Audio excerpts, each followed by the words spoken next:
Well, hi, welcome to the podcast. I'm Mark Graben. We're joined today by Lesa Nichols. Lesa, how are you? I'm doing great. Thanks, Mark. Well, it's really good to have you here. In terms of background on Lesa, we're going to talk about her experience at Toyota, and I think we'll hear some of her career arc, before Toyota and what she's been doing here after Toyota. Her website is lesanicholsconsulting.com, and that's Lesa with an E, Lesa Nichols Consulting.com. We'll put a link to that in the show notes. And Lesa also contributed, see, I stumbled over it before we started recording. She wrote a chapter. I didn't stumble intentionally that second time. Lesa wrote a chapter in our anthology book, Practicing Lean. And you can read that chapter for free on Lesa's website, and we'll put a link to that in the show notes as well. So, Lesa, thank you for doing that chapter. It was nice of you. Absolutely. That was fun. And you've got a book that you're working on right now. I'm going to put you on the spot and ask about that. Well, it's not. No. Yeah, I'm trying to. This all relates back to Mr. Oba, the book. So maybe if we could go through and share some of the stories about Mr. Oba, then I can tell you what I'm trying to do with it. Okay, sure. So yeah, today's episode with Lesa is in part an opportunity to reflect on Hajime Oba, who passed away in late 2020, and we've done a couple other episodes talking about him and his work and the lessons from him. So we'll get into that a little bit more, Lesa, and thank you for agreeing to talk about that and share about that. But I think it would be interesting for the audience to hear about your career and what led up to you going to work at Toyota. It was a little bit of a non-traditional path compared to, let's say, the stereotypical industrial engineering path that somebody like me might have taken, right? Absolutely. Yes, very different path. So actually, I started in the political science universe. I'm curious since birth, I think. And so the political science route in college was very intriguing. You learn about history, put things in context. And so that was very interesting. On the side of that, I was also interested in criminal justice. So I got an opportunity to go to Washington to work for a US senator. And I didn't have the luxury of being very specific about what I was going to be assisting with, but I was going to be working on legislative research and summarizing the different positions and the backgrounds and proposing positions for the senator. And when I got involved in that, I realized, oh, I am so interested in everything. It's not just criminal justice, it's, financial systems, it's all this. So I wound up talking to his chief of staff before I was going to come back from Washington. And I said, look, I'm all over the place here. I'm just fascinated with it all. And she said, well, if that's the case, I would recommend communications for you. And I was a little disappointed because I thought, oh, that's so general. I'm not, that doesn't really sound like it, but I respect this person quite a lot. So when I came back, and I started college again, and I took a couple of courses in communications. And from then on, I was like, the political science aspect, if you can't communicate it about it, and then the organizational communication factors were just fascinating when I reflected back on working in the Senate. So I studied communication and got a joint, political science and communication degree. And then things started to really shift into an interesting universe for me. And that was, I went to intern for a public relations firm in Kentucky that had been asked to help with community and labor relations. For the building of the first Toyota wholly owned factory in the United States, which was in Georgetown, Kentucky. Yeah. So they needed a young on the ground person who would do anything and everything to figure out the construction, how to communicate, and how to connect with the community. So that was fascinating. I love that. I love the watching a building, just the whole watching the facilities emerge. And then Toyota said, we're going to come to Kentucky, but we're not going to have our staff yet. We're going to have a trailer, and that trailer is just going to have a few people in it. But we do need somebody to help handle public relations or communications things. So I was nominated for that. And that was just terrific because the people that were in that trailer were the ones that were going to be, they were the initial runners of the operations. And so from there, I just followed my curiosity into trying to understand anything and everything I could about Toyota, not so much about the culture, but about the technical infrastructure that I saw going up around me. And then listening, so that was from the construction firm's viewpoint, but then started to listen to the Toyota people talk about how they were going to utilize this space. And accidentally, I will say, people say it's not, but I think it is. I wound up working with Mr. Cho, who was the president of that facility. And he needed to make speeches out in the community. And his English was not wonderful. And he had like amazing depth and experience to develop TPS in Japan, working with Mr. Ono. And I, as did everybody, I felt an instant connection with him. And I thought, if I can write anything for this man, I'm going to try my best to do it. So I became a speechwriter and did that for about 4 years, I guess. I had that as one of my many jobs, but it's probably my favorite. So I would, work with him on, what is it you want to try to communicate? How can I go to the shop floor to see that in life so that I can help explain, what you want to communicate.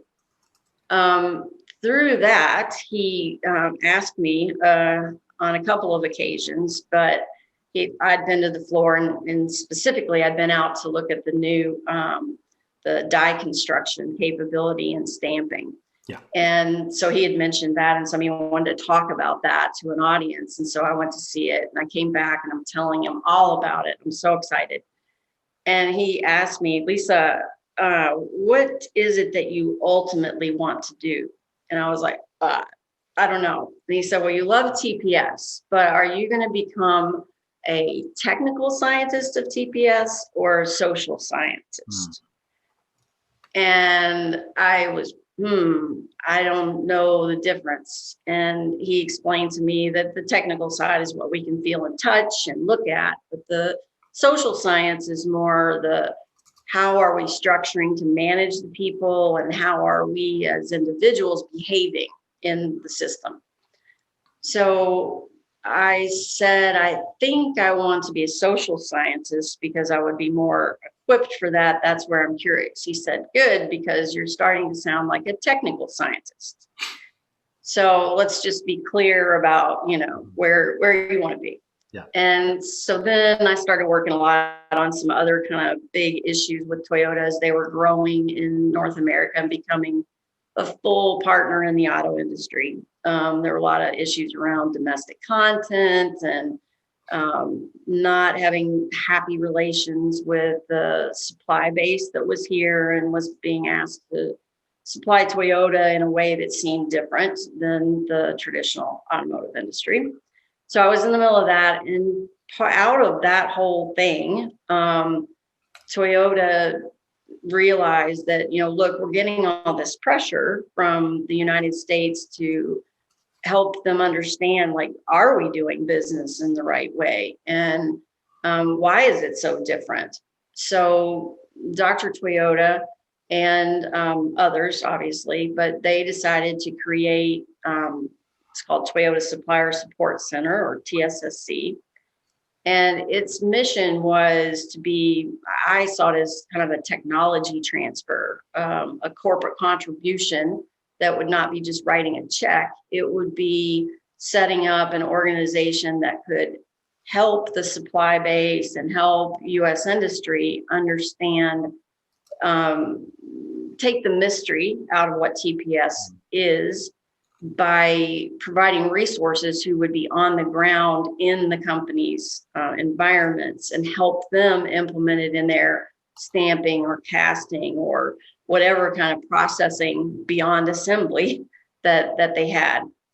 So Toyota creates that. Mr. Oba was assigned. Mr. Cho was his, like he was somebody that Mr. Oba really looked up to. So Mr. Oba was completely excited to be connected to this project, and he was named as the general manager to get it up and running.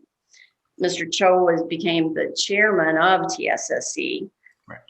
And then we had a board of all the plants in North America. All their Japanese and Americans had, vice president and president level became the kind of founding advisor board. And Mr. Oba was at the helm. So I was hired to, there were 3 groups that he had designed. And I thought this was really interesting. It was called Toyota Supplier Support Center, but it was based off of the Operations Management Consulting Division in Japan. And Mr. Oba always was taking a unique tact on things. So he said, okay, we're going to have this technical group that will go out to plants and help them implement the production system. But I'm going to create this other group called Research and Training. And that's where I want Lesa and that team to come together. And then there was a third group that was administration and planning. And the Research and Training group, its responsibility was to connect with U.S. industry. Again, it's back to communication and curiosity. Understand who some potential partners are for us to, and Mr. Oba's thinking was, who can we learn from? So we said, okay, well, there's industry leaders out there, there's government, there are, we do want to hook up with some media people, and then the universities was a particular emphasis.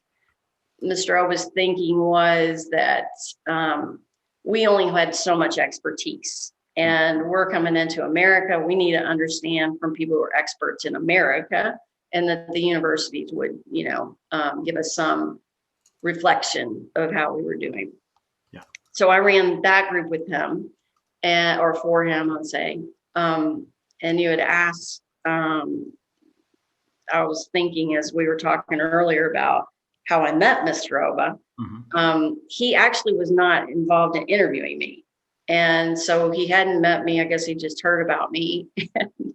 I, 1 week before I started this job at TSSC, I broke my foot, and broke it pretty impressively. So I came into the office for the first day on crutches.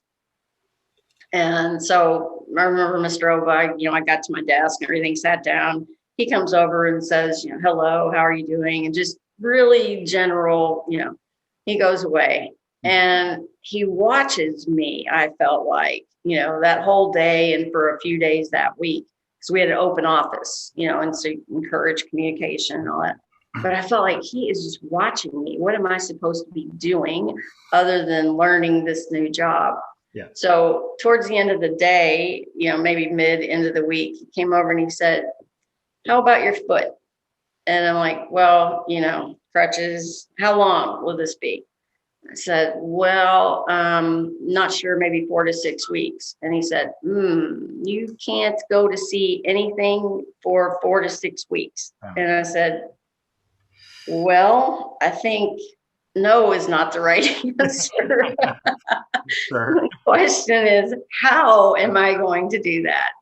So he said, well, you're interested to go. And I said, yes. And so he said, I'm going to send you with one of our guys that worked hands-on on the floor. He said, I want to send you to this place in New Jersey. And I literally went on crutches with this guy in the middle of a snow and ice storm. Oh. And it was just crazy. But Mr. Oba, I have to say, I think that was probably the first test that I passed with him. Right. I didn't let those crutches stop me. Yeah. So that's my kind of, then I was at TSSC for, 6 years. And then I asked Mr. Oba, can I please have an opportunity to understand the reality behind these concepts. It seemed so difficult to implement. And so I became production manager for Toyota. And then after that, went back to the Toyota headquarters and helped to set up the operations and management development division. Yeah. So very rambling career there. Yeah, no, that's interesting. I mean, maybe we can go back and unpack, some of the stories and experiences from the TSSC time. But I'm really intrigued. I mean, maybe one way of expressing some of that is, if I can ask you about that transition, then to go into production manager role, and can you help set context for people? At what level that was within, or and what department that was, and set some of that context. And then I'd be interested to hear, okay, now go from learning and teaching and helping others to now having production responsibility. Yes. Okay. So at the time that I did that, Toyota had grown up quite a bit in the US. And so we had multiple manufacturing operations. We had already started to expand and put in powertrain organizations as well, which, looking back on it now, I really see that as it's almost like being a supplier, really, to Sure. Toyota. So Mr. Oba, when I asked him about the chance to rotate or have a position inside a Toyota plant, he said, well, you're at a manager level, and that's really not heard of. You've got to grow up from the production floor, or, you're going to have a really hard time. And I don't think they would accept you. But let me think about it. And then he asked me, he did some investigation, and he came back and he said, what kind of place do you want to be in? And I said, well, be good if I could go to assembly, and because I'm not an engineer, and it would maybe be easier for me to manage. And he smiled at me and said, yeah, it also has a lot of people, and you like people, right? Like, right. He said, okay, I think powertrain is better for you. And to me, I mean, I was gasping. Seriously, could you find a more equipment intensive environment for me? Yeah. And he said, I think that's going to be the best place because you are a supplier to Toyota. And you're going to learn the real aspects of manufacturing aren't about people or machines. It's about people and machines. Yeah. So powertrain, for people, listeners who aren't really auto, don't know auto industry. I mean, I started my career, General Motors powertrain, and I was in an engine plant. Yes. Yeah. So powertrain is engines and transmissions, and even within engine world. So like where I was, and I'm curious to hear a little more detail about where you were here. We can geek out on some of this for a minute. So I was working in a couple of areas that were suppliers to engine assembly. So we talk about machines and people. I was an industrial engineer for the engine block area department and connecting rods. And so then that fed into engine assembly, which then fed into two different General Motors assembly plants if we were doing well. And we were often not. But it was within that context that I had the good fortune to learn. My second plant manager there was one of the original General Motors NUMMI people. I don't know if you knew that, Lesa. No, I didn't. From our previous conversation. So that was my really kind of introduction to TPS, even though General Motors certainly didn't want to call it that. So I can picture, I think, the environment that you were in. So we, in the facility that I was in, there was a 4-cylinder engine and a V6 engine, and then we called it axle. It was all the transmission components. Mm-hmm. And in each of those shops, the engine and the engine sides and the transmission, we had machining that created, that took the rough material and basically machined it and polished it and got it in finished shape to send to the internal assembly lines. So in my case, we had we made steering arm knuckles and the shafts for the, a lot of the wheel components. Those were machined, and then we would move those just in time to our assembly lines. And the assembly lines at that time had a tack time of, I think, we needed to meet a pace to supply the vehicle plants for Toyota. It was 27 seconds. And I had no idea. I mean, just no idea what just in time was until I went there, because literally you're making the whole axle component, the steering and brake mechanisms. You've got your spring and strut tower, and we would make those and put them in the pallets of, I think, maybe 40 per, and ship them over literally just in time to the vehicle plant. If anything happened on one of our assembly lines, if we had a machine down or some kind of material trouble, if it was down for more than 15 minutes, parts of the Toyota assembly line would come to a halt. Wow. Yeah.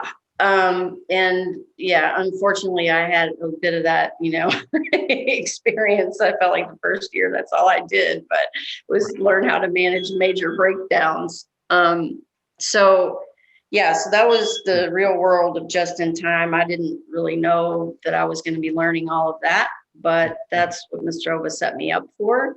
It turned out that the guy who had followed in Mr. Cho's footsteps, Mr. Amazawa, he had worked under Mr. Ono, and he was the manager of the same shop that I was in Japan. And he was responsible for transforming it to TPS under Mr. Ono. Mm-hmm. So he became an amazing mentor to me, because there was no trouble that we had in my area that he didn't come to see and have some really unique, almost like camaraderie perspective on it. Mm-hmm. Because he had kind of seen it before, probably. Oh yeah, he'd seen it before, and he had. But so in that coaching style then, and mentoring you, somebody who has seen it before, it seems like the approach at Toyota would be not to come in and tell you the answer. Oh, Lisa, I've seen this before. Here's what you need to do. It's a different approach, right? No, he was great at asking me. These weren't Socratic method kinds of questions, It wasn't like he was arrogant and had, the exact answer I needed to discover. But there was one time when we were standing on the line, and I can only imagine what he was seeing, and I wasn't seeing it. And he said, so this is the type of screw gun you want on this assembly line.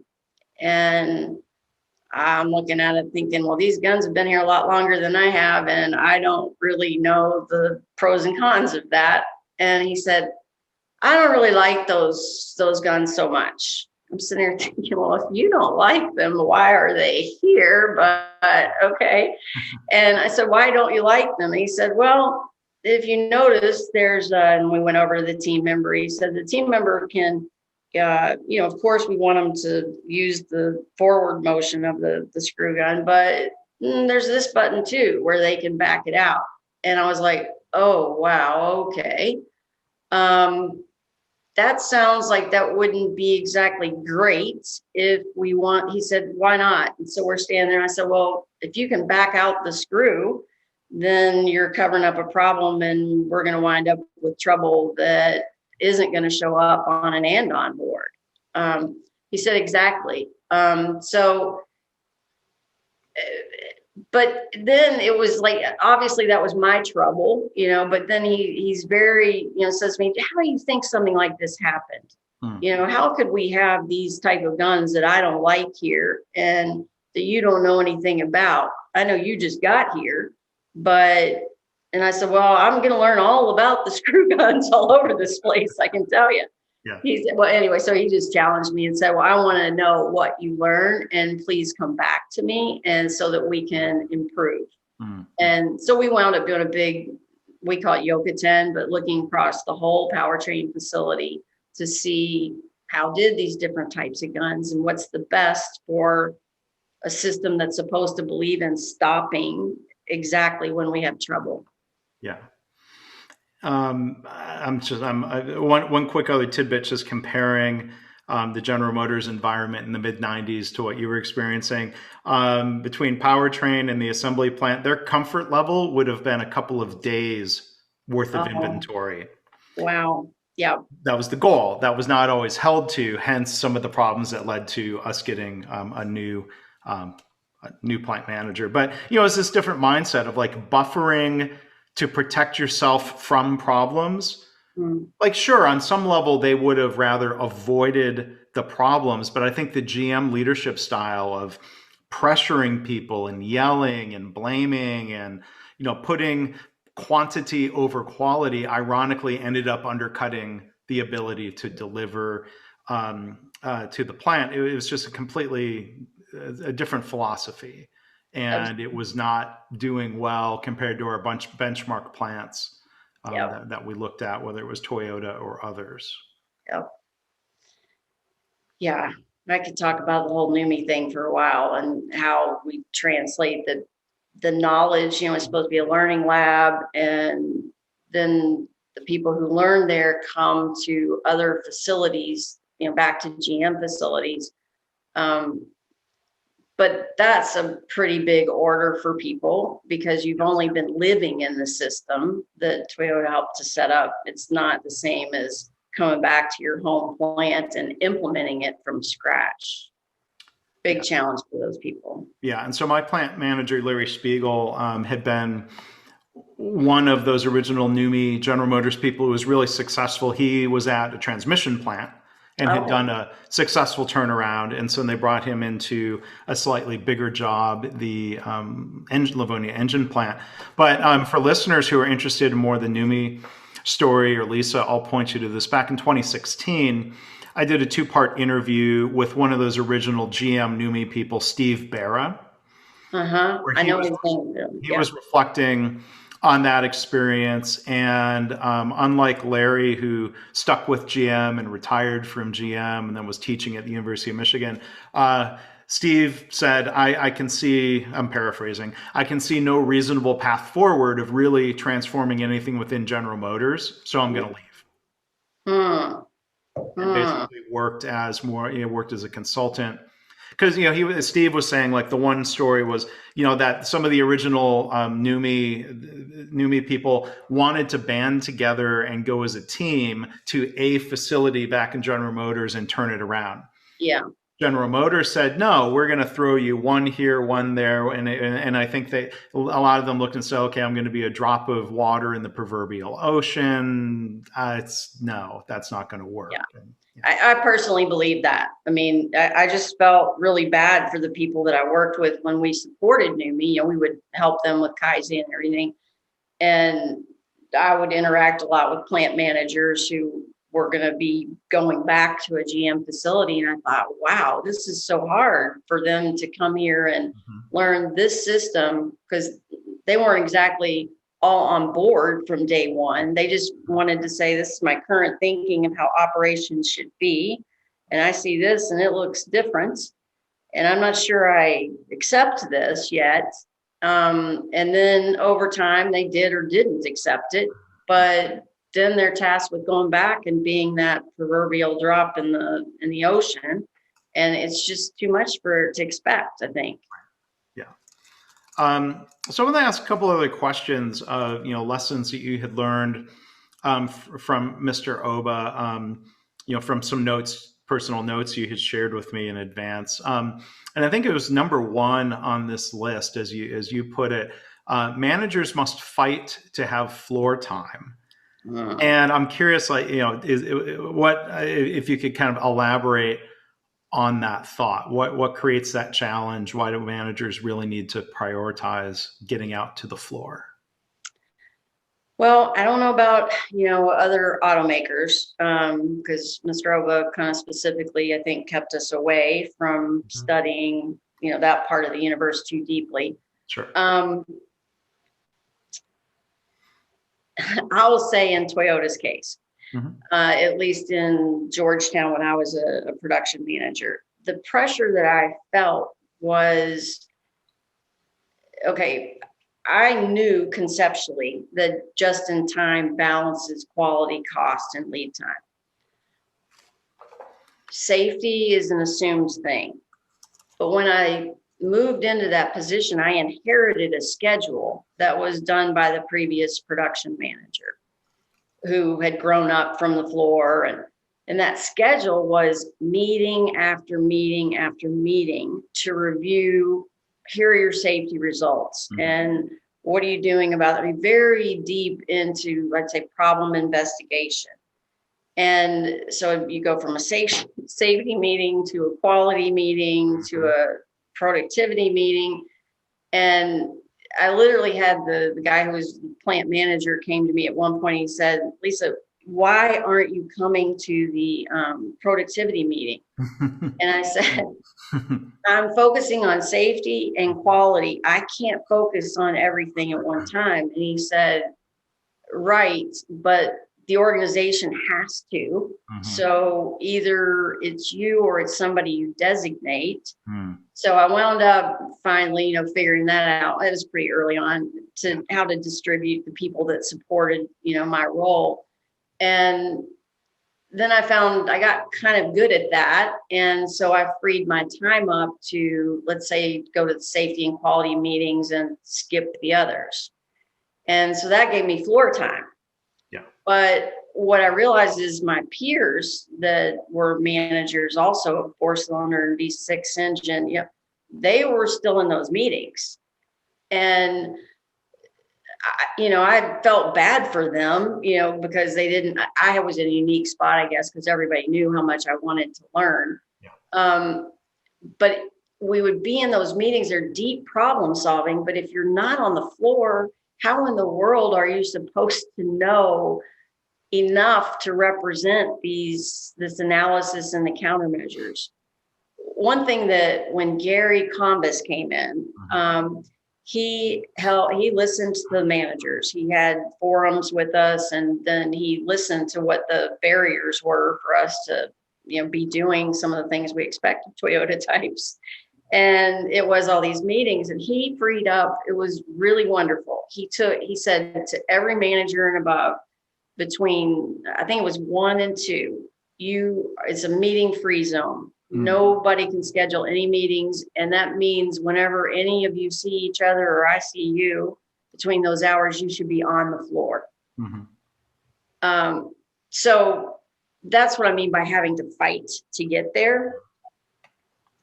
Yeah, so people might be surprised what you're describing of the series of meetings, and that's a reality in many organizations. But going back to what you were talking about being a speechwriter, even then, because I'm like you had that curiosity and that drive to go out there. And that's the other thing. I think because every manager in there besides me had grown up from the floor.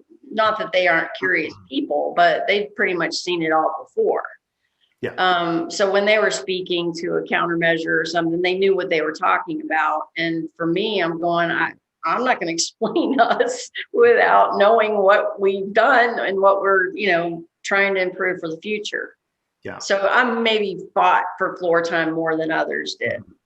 So as a manager, you had, so there's the team members, and when you talk about people working their way up, people would often go from, my friend David Meyer, who we've talked to on the podcast a couple of times, was a team member, became a team leader, and then I believe he was a group leader. And then you had group leaders reporting to you as a manager. Was that the that's basically the structure Toyota. I don't know if they, it's been a while since I've worked at Toyota, so I don't know if they still have this in place, but they created assistant manager roles to have the group leaders report to. And I know Mr. Oba wasn't keen on that. Why is that? He felt, and I know, also in Japan, the manager role is revered. It's the connector between the shop floor and the upper management. So there's a strategy for the year, a Hoshin strategy. That's not going to happen on the floor unless you've got a manager who can translate that and really connect with the people on the floor. So he felt like there's one more layer here of between a management person and the people who are doing the work. We always all had the pressure of we don't add value. So, as managers, unless we can develop people to be stronger problem solvers and we can solve the problems that they can't get to. So any kind of interruption in there was not encouraged by him. Yeah. One other thing I wanted to follow up on, there was a phrase you used, talking about priorities and what you focused on. You said safety is an assumed thing, but that doesn't mean safety was automatic because of this effort you're talking about. Can you elaborate on that idea of safety as assumed? Well, that was probably one of my biggest learning points was before I went to the shop floor as a manager. That's what I heard from Mr. Oba and others is we're talking about quality, cost, and lead time for just in time. And then, people who were at TSSC would say, well, wait a second, what about safety? And Mr. Oba and others would say, no, it's assumed that safety is there. And I think what he was saying is it's a prerequisite. Of course, it's safe. But when I got into operations, I realized the different levels of safety required. And while I was there, Toyota started looking very seriously at the ergonomics issues. Yeah. This, I think, actually was probably in the first 6 months that I got there.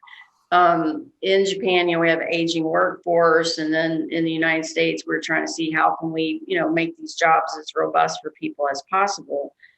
And so Toyota in Japan came up with a system to assess whether the processes were, we called them green, yellow, or red. And then that would give you an instruction for, or direction for what needs to be improved. And it took probably 9 months of my personal time focusing on nothing but ergonomics improvements with a team because our materials were just so fundamentally heavy in machining. I mean, when you pick the thing up, it's already, so I learned that, safety should be a precondition, but it's not without a lot of effort to maintain and improve. Yeah. But I imagine then coming back to a communication issue, the mantra that had been brought into General Motors and other automakers was safety, quality, delivery, cost. And that safety was articulated. There might be a risk of leaders thinking, well, of course, safety is a priority. Like I've seen at Toyota plants, whether it's San Antonio or in Japan, people enter the plant walking through the safety arch, and there's a lot of symbolism and attention given to that. There might be a risk if it's not articulated, people somehow hear, well, they're not talking about safety. They only talk about quality, cost, and lead time. That would be a potential disconnect, right? Right. So that was I still believe that I've become, and I'm not the only one, but I've become a hybrid. And that is the TPS strategist like Mr. Oba would speak that way. Of course, it's a prerequisite, and we must focus on quality, cost, and lead time. Well, from an operations side, I don't remember anybody in a management position that didn't start with safety and quality. Interesting. Because what I came away with, Mark, is that it takes so much energy for people to get the product done safely with the quality that it stunned me, really, how much energy that takes. So that's why I spent my time on safety and quality, because as you know, the lead time systems were already in place inside Toyota. I didn't have to worry about that so much other than problem solving. But the safety and quality aspects were fascinating for me, and it stuck with me. Like when I come into a plant that I'm looking at for the first time, I'm always looking first at safety and quality. Right. Because to me, the productivity comes later. If you are working with people to make sure their processes are safe and they can build quality, then if you're building a safe process and a quality process, it's going to be productive too. Yeah. Yeah. And I think there was alignment when you talk about Toyota wanting to learn from other companies. There was a partnership with Alcoa Right. as one of those companies. Paul O'Neill, who was the CEO in the late 80s and through the 90s, who we also lost in 2020. Paul O'Neill already had that principle and that strong belief that nobody should be hurt at work, putting Yes. safety as a prevailing focus. I'm paraphrasing his what I've heard him say and talk about that. If you do all of things in an organization in leadership that are required to deliver your goal of perfect safety, then you will build what he called habitual excellence, and everything else will follow. You can be the best in the world at safety, and at the same time aim to be the best in the world at everything else you do. So it seemed that the fact that belief and philosophy was already there must have been the reason for that collaboration. Yeah, Mr. Oba really connected with him because of that strong, not just philosophy, but he acted on it. One thing I would say about the safety aspect too that I learned from Mr. Oba and others, but it's when we kind of TPS people or lean, I often find that we want to look for waste. Mm-hmm. And what I learned from Mr. Oba early on, thank goodness, is that no, we don't look for waste. We look for overburden. Mm. So in that overburden, the term in Japanese is muri, and it can be either physical overburden, which is going to get into the ergonomics and the acute potential, but the other is the mental overburden. Right. And those are so intertwined and hard to see. For me, they're not hard to see now, but if you can see, this is what Mr. Oba, I feel like he was a human systems engineer. Mm-hmm. He would look at the physical work, and he would not come from the viewpoint of, oh, hey, how can we make this more productive? It's how can we eliminate that overburden right there? Mm-hmm. And so the physical overburden was a lot easier to see. But I had 1 week with him where we just looked and only dealt with mental overburden for people. And that also had a huge impact on me because, we don't speak about these things all the time. I mean, you get used to overburden, and so you don't bring it up anymore. Yeah. But his teaching and my feeling and belief is that that's our responsibility to uncover and help. That seems like a very direct, practical manifestation of respect for people or respect for humanity. Not just talking about it, but driving priorities and actions then. Right. Yeah. And he was just a genius at those kinds of things because we've been speaking a lot about the floor, but he's also a management development guru, I'd say, in that he didn't want to have special opportunities for people to learn. It was through the daily job. Mm-hmm. So we would have, everybody has a staff meeting, right? Well, we would have a TSSC staff meeting and on Monday mornings. And that thing was not a staff meeting that I have been to since then. It was a learning meeting. And so like Mr. Oba would have somebody present, we've got like 15 people around the table and different perspectives, different plants that they've worked in. And So we would have all been, let's say, in the last month or so, working with tack time or make pacemakers. Mhm. So Mr. Oba would have heard enough of that to realize that we didn't actually know why we were putting pacemakers in place. Mhm. So I remember one day I thought, wow, this is so intense. I can't imagine any other company doing this. We had a whole morning on the benefit of conveyors. Mhm. And that was just the start. That became an ongoing theme that we came back to. What's the purpose of a conveyor? What's the basic logic behind automation? So we would go out every week and go to these different companies we were working with and see all these different situations. And he didn't feel good about launching us on the world if we didn't understand the basic thinking way behind what we were working with them to apply. Yeah. And I have to say that I don't work with people who do that kind of thing. And it's very liberating and motivating for people to be in that kind of management environment. Yeah. Yeah. One other thing about the environment I wanted to ask, one of the things that jumped out at me from going through your notes is the idea, as you had written down, learn from mistakes, willingness to share. This year I started a new podcast series called My Favorite Mistake, where we talk to people from all different walks of professional life who share willingly a story about a mistake and what they've learned from that. And a lot of times the conversation goes into, how do we create that culture in a workplace? So what are some of your reflections around what you had taken down in your notes there? Learn from mistakes, willingness to share.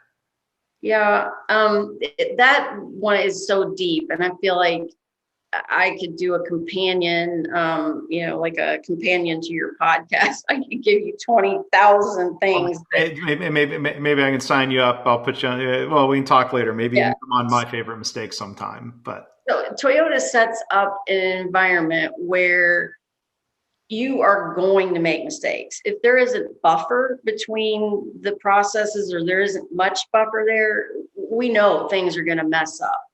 And we want to do that because we want people to learn from the mistakes. But if we don't learn, then we keep making the same mistake and it's quite costly. right. So we have to share. We have to learn and we have to share. And by sharing, you also learn more about what you really did. So I'm just thinking about 100 examples, but we had a situation at a supplier that we worked with that was a kind of model plant for TSSC. And they had a TPS system in place that was really good. And we brought people there to take a look at it.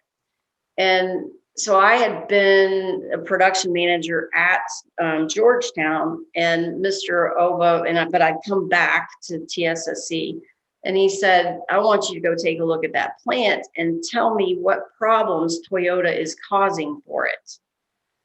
And so I came in and I looked at the regular, their normal flow of processes, but I missed something very important that he knew about. And that was, and I shouldn't have because I'd already been in production and I knew about this stuff, but I missed it. Yeah. Somebody, because Toyota had increased they changed the mix of options for this company. So it's no big deal for most of the assembly plant if somebody changes out the rubber stripping, it's not that big of a deal. But for these people, they were making plastic air registers and cup holder components. And the color change that Toyota had introduced with the new model caused their volume to spike. I mean, you wouldn't see it in the normal cells that I walked through.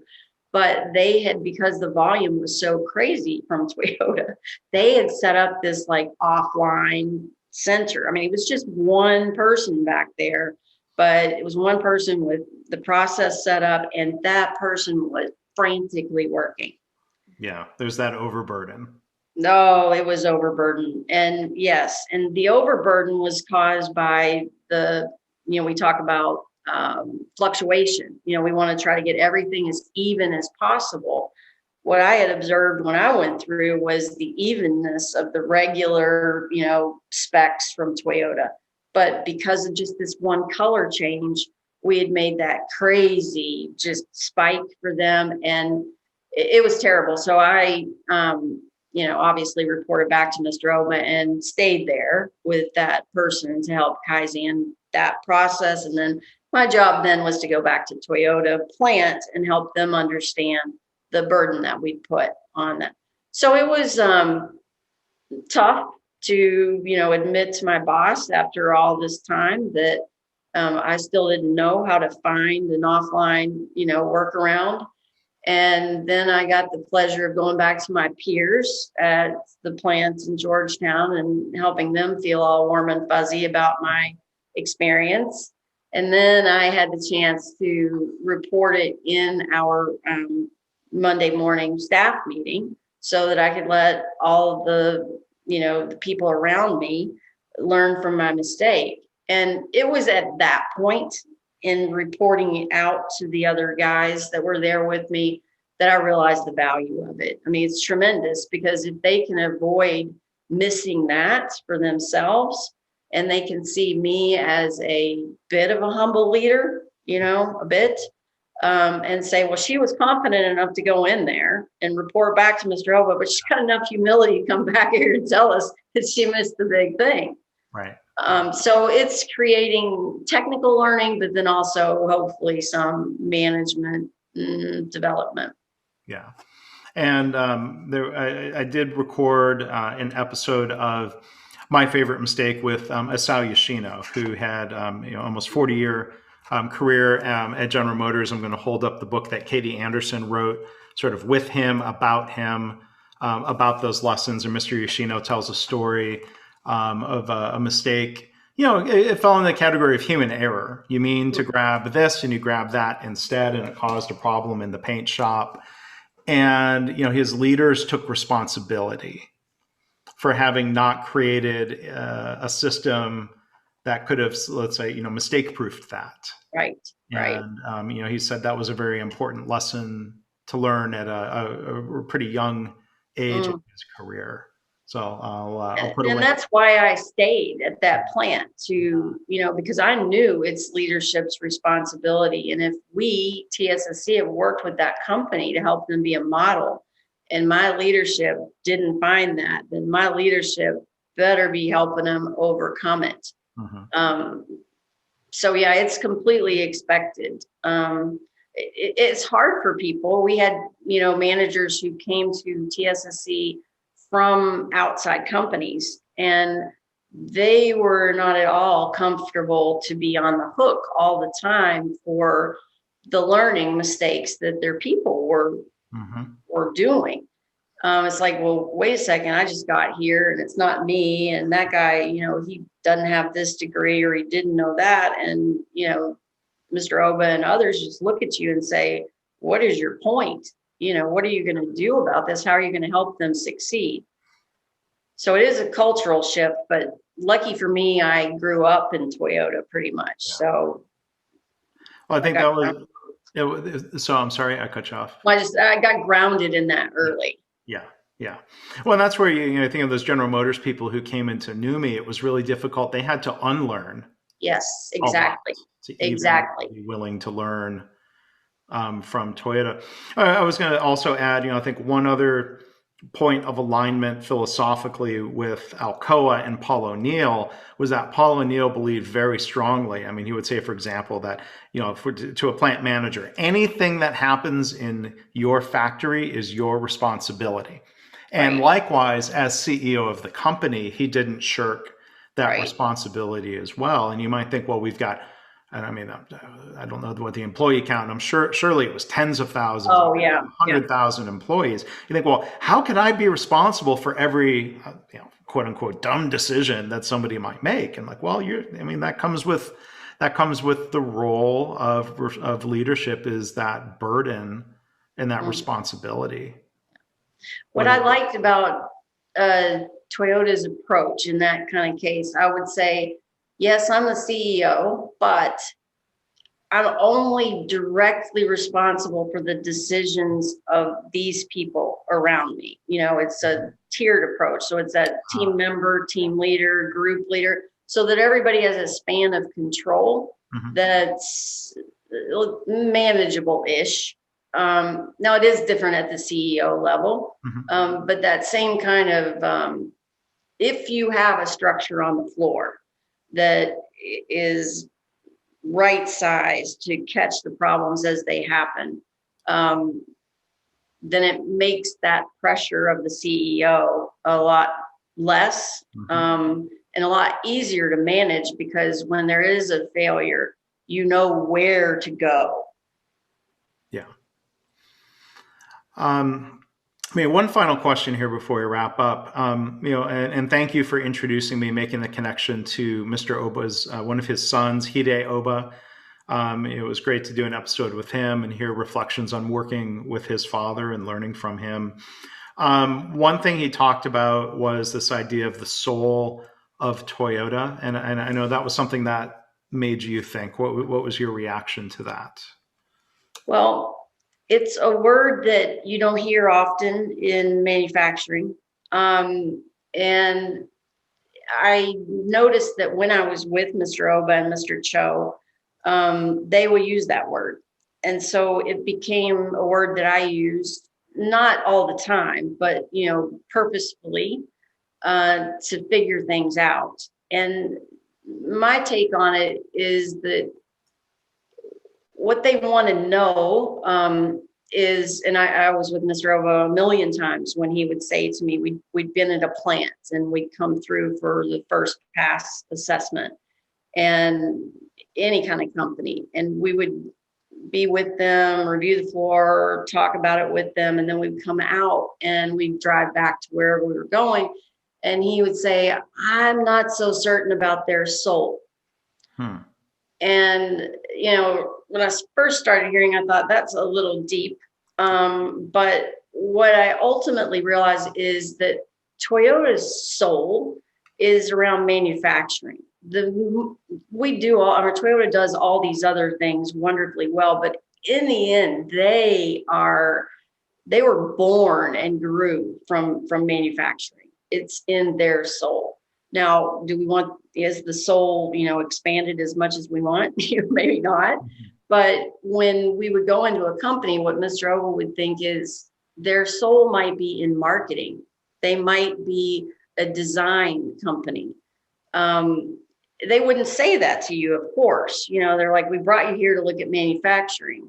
But Mr. Oba's feeling was that if their soul isn't with manufacturing, if that's not their burning reason to get up in the morning, and that's not where they naturally want to go, then we might be pushing them to do something that they're fundamentally not aligned with. Yeah. Interesting. Yeah. Yeah. I wound up having dinner with a guy, a CEO of a plant that I'd worked with for a while. And I was just normally I'm pretty hands-on, but we were through that stage. And I said, I'm going to come back and check in with you. And he said, yeah, and we've got to go to dinner. I normally don't really do that. Got to go to dinner because I've got some kind of tough stuff to talk about. And he was just sharing, he was a design guy originally. And he said, I know where you're trying to get me on this manufacturing thing. I know you're disappointed that I'm not moving as quickly or as purposefully there. And we went back and forth. He said, I just want to understand. And I said, well, I've just got a question. It was kind of heated. And I said, where is your soul? And he was like, and I said, no, I mean the soul of your company. I can't make it manufacturing. Right. If it's not manufacturing, that's fine. That's your company. But we need all of it. But I am going to have a really hard time helping you if your soul isn't oriented to the floor or to operations. Yeah. And that's just making me think, and maybe it's just leave it as a point of reflection. There's a lot of people in the audience from healthcare, and if they're still listening, I think there's an interesting question to think about in healthcare. The soul of the organization the delivery of patient care. Right. Right. And for the frontline staff, yes. But then as you get up through leadership ranks, is that the passion of the executives, or are they focused more on finance and other aspects of the organization? Yeah.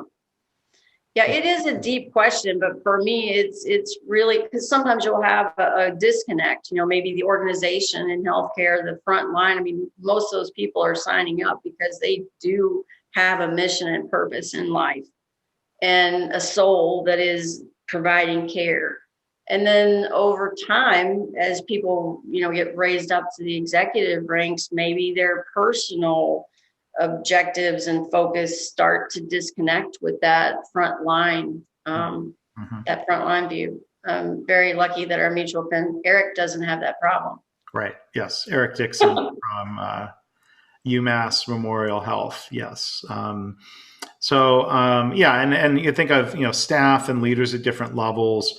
You can think of the effect of the accumulated overburden. For a lot of healthcare professionals, sadly, there is physical overburden, mental overburden. For leaders at different levels, they are facing mental overburden, and I think that was true before COVID. Yeah, it's huge. I mean, it really, really is. It's huge. Yeah. But if we look at it from that view, then we've got a lot of possibilities and opportunities. If we just look at, okay, I know you guys are tired, but where's the waste? We got to get out of this. There's a different discussion. And I know you guys are worn out mentally and physically. What can we do to make your lives better? Because if you're not here and not having enough energy to get through a day, then none of us are okay. Yeah. Well, that's well said, and I'm very glad that you are helping Eric and working with him. And I want to thank you, Lesa, as we wrap up here. Thank you so much for sharing your story and your reflections and your lessons from Mr. Oba and what you continue to do. So, again, our guest has been Lesa Nichols. You can find her online, lesanicholsconsulting.com. I'll put links to all of that in the show notes. Lesa, I invite you to give the last word. Is there any other thought you might want to share before we go? Not really. I would say one thing. In Mr. Oba's case, he was, I look back and he had an obituary that literally took me 1 minute to read. 1 minute. And I felt sad. But then I thought about, wow, what a network of enlightened, people who are out there trying to do the right thing that he's left, and his sons. It's just kind of joyous to see that that his legacy is living on. And so I know those of us that are really close to him are extremely motivated now to help keep the flame burning. Well, and one illustration of that legacy and impact, I know I said I was giving you the final word, and you had a great final word there. You said you didn't, but you did. I think it's really inspiring. On the webpage with his obituary, the stories that people have posted as comments, yes, about the impact that he had on them. That's really, really great to see. Yeah. I know he had a great impact on you, Lesa. Yes, I was blessed. Absolutely.